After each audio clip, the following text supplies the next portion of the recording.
주님께서 우리에게 교회의 사명을 허락하시고 오늘도 저희가 우리 삶의 교회를 우선에 두고 또 이렇게 새벽에 나와서 하나님의 우주적 교회와 지역 교회를 위하여 우리 마음속에 주님께서 심어주신 교회를 생각하며 이 거룩한 예배를 올려드립니다. 하나님, 주님의 뜻대로 우리를 이끌어 주시되 오늘도 우리 하는 모든 일들이 하나님의 나라를 위하여 쓰임받는 그런 한 날이 될 수 있도록 하나님 저희를 붙드시고 사용하여 주시옵소서. 오늘도 하나님 삶의 여러 어려움과 기도거리를 안고 온 사는 종들에게 기도할 수 있는 은혜를 주셔서 감사합니다. 우리가 주 앞에 아뢰일 때 하나님께서 우리의 기도를 들으시고 응답하여 주시되 간정하게 하여 주실 줄 믿습니다. 예수님 이름으로 감사하며 기도드렸습니다. 아멘. 오늘 하나님께서 우리에게 주신 말씀은 로마서 8장 12절로 21절 말씀입니다. 로마서 8장 12절부터 21절까지 신약성경 248페이지쯤에 있습니다. 우리 한 목소리로 21절까지 읽도록 하겠습니다. 시작. 그러므로 형제들아 우리가 빚진 자로 돼 육신에게 져서 육신대로 살 것이 아니니라. 너희가 육신대로 살면 반드시 죽을 것이로되 영으로서 몸의 행실을 죽이면 살리니 무릇 하나님의 영으로 인도함을 받는 사람은 곧 하나님의 아들이라. 너희는 다시 무서워하는 종의 영을 받지 아니하고 양자의 영을 받았으므로 우리가 아빠 아버지라고 부르짖느니라. 성령의 친히 우리의 영과 더불어 우리가 하나님의 자녀인 것을 증언하시나니 자녀면 또한 상속자 곧 하나님의 상속자요 그리스도와 함께한 상속자니 우리가 그와 함께 영광을 받기 위하여 고난도 함께 받아야 할 것이니라. 생각하건대 현재의 고난은 장차 우리에게 나타날 영광과 비교할 수 없도다. 피조물이 고대하는 바는 하나님의 아들들이 나타나는 것이니 피조물이 허무한데 굴복하는 것은 자기 뜻이 아니요 오직 굴복하게 하시는 이로 말미암음이라. 그 바라는 것은 피조물도 썩어짐의 종로로 탄 데서 해방되어 하나님의 자녀들의 영광의 자유에 이르는 것이니라. 아멘. 네, 오늘 묵상하고 적어본 적용 제목 한번 읽어보겠습니다. 예수님께 빚진 자는 결코 옛 사람으로 살 수 없다. 만분의 1이라도 갚는 심정으로 오늘을 살아야 한다. 예수님께 빚진 자는 결코 옛 사람으로 살 수 없다. 만분의 1이라도 갚는 심정으로 오늘을 살아야 한다. 그렇게 적어봤습니다. 오늘 그 말씀 12절부터 21절까지 읽은 말씀의 시작이 그러므로로 시작하죠. 그건 단순한 접속사가 아니고 로마서 8장 1절부터 흘러오던 얘기의 하나의 전환점이다. 그렇게 보입니다. 그러니까 결코 정죄함이 없다는 아주 환희의 외침이 1절에 있었다면 그 다음에 그것이 어떻게 내게 정죄가 끝나게 되었는가를 쭉 얘기하는데 예수 그리스도로 말미암는 은혜를 쭉 얘기합니다. 그래서 그 얘기가 12절에 와서는 그러므로 이렇게 이제 전환이 되잖아요. 앞에 있던 얘기들이 크면 클수록 거기에 대한 이제 우리가 어떻게 살아야 되는가를 얘기하는 부분이다. 그렇게 볼 수 있습니다. 그러므로로 시작하는 첫 마디가 뭐예요? 우리가 그래서 빚진 자가 아니냐 그 얘기를 하는 거죠. 뜬금없는 빚 얘기가 나오는 것이 아니라 예수님이 그 모든 것들을 다 대신 짊어지셨으니 우리는 예수님에게 생명을 빚진 자다. 그렇게 얘기하는 거죠. 그러니까 그 실천적인 면에서 엄청난 전환을 보여주고 있는 겁니다. 우리가 조금만 빚을 져도 밤잠을 못 잡니다. 누군가에게 빚이 있으면 여러분들이 그걸 갚기까지는 평안하지 않아요. 빚이라는 게 어떤 건지 이 세상에 사는 모든 사람들은 살아가면서 한 번 이상은 경험하는 부분이죠.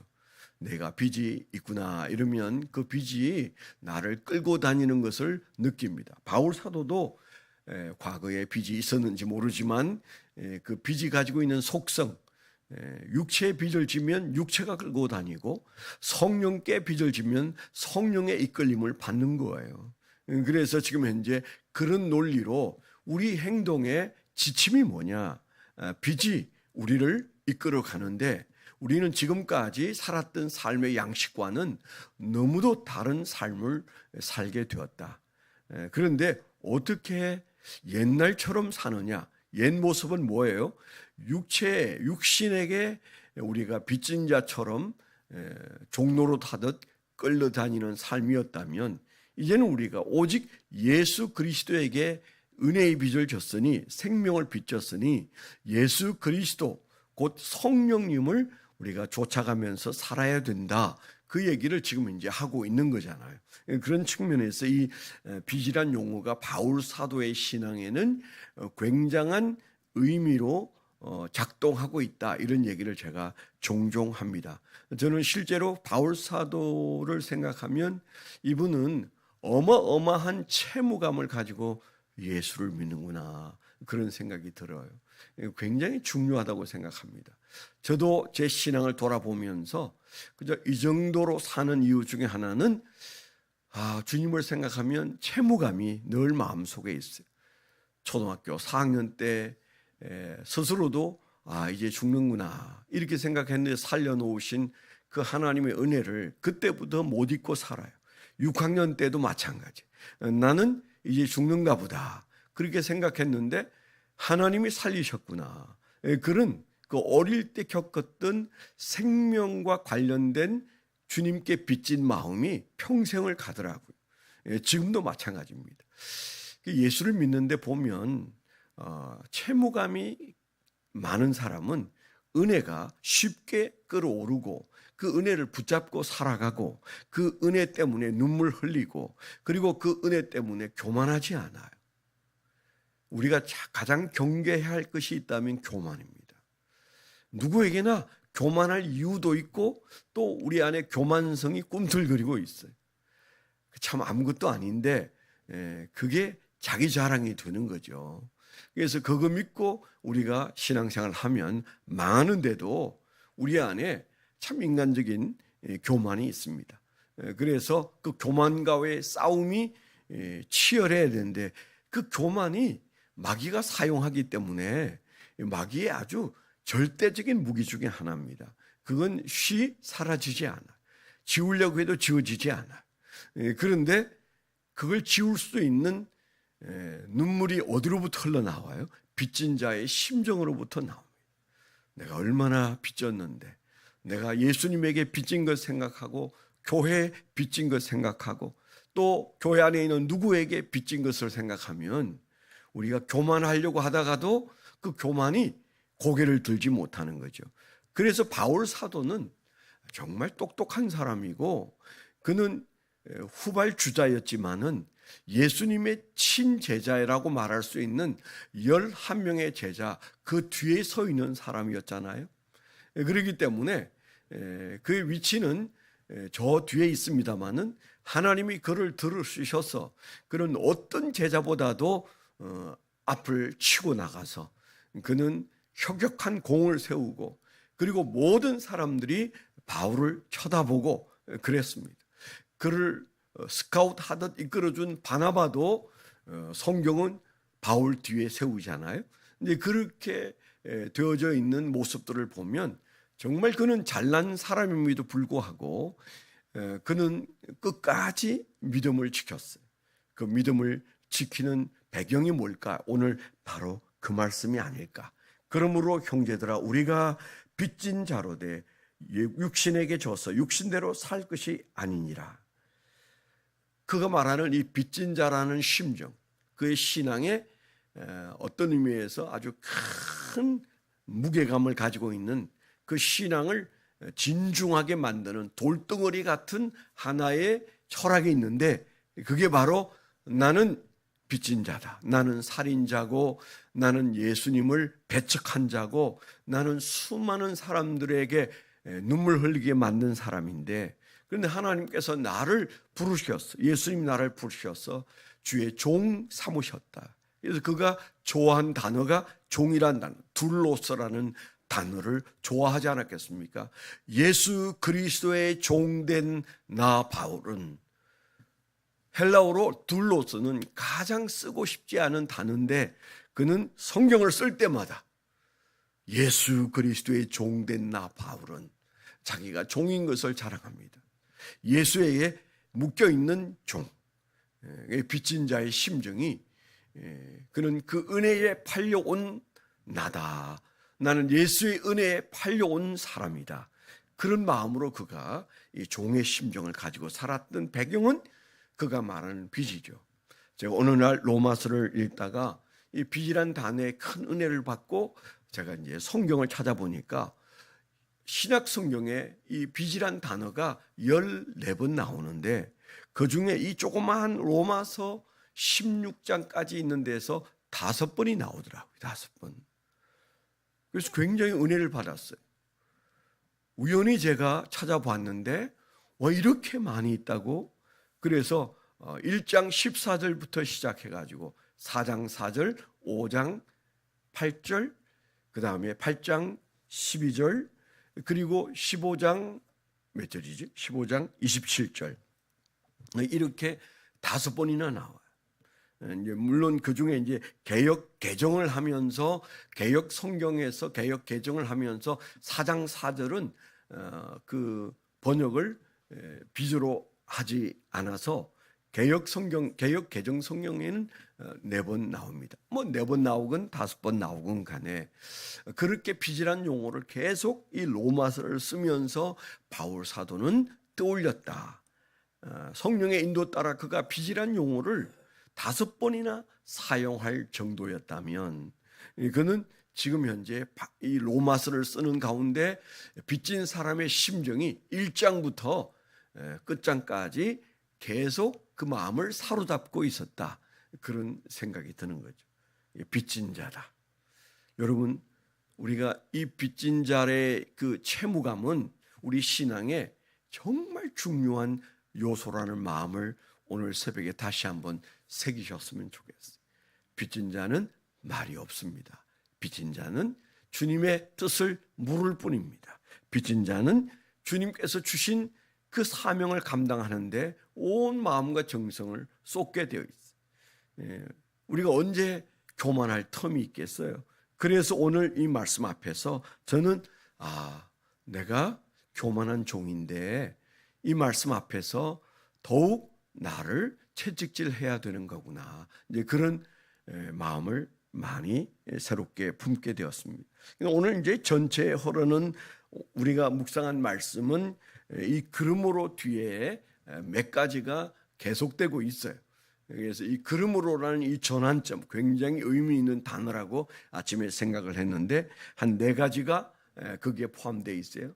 첫째가 빚진 자, 빚진 자라는 말이, 그러므로 우리는 빚진 자다, 그러므로 우리는 하나님의 자녀다, 그러므로 우리는 상속자다, 그러므로 우리는 고난을 예수 그리스도와 함께 받아야 한다, 그런 4가지가 거기에 아주 알알이 잘 박혀 있어요.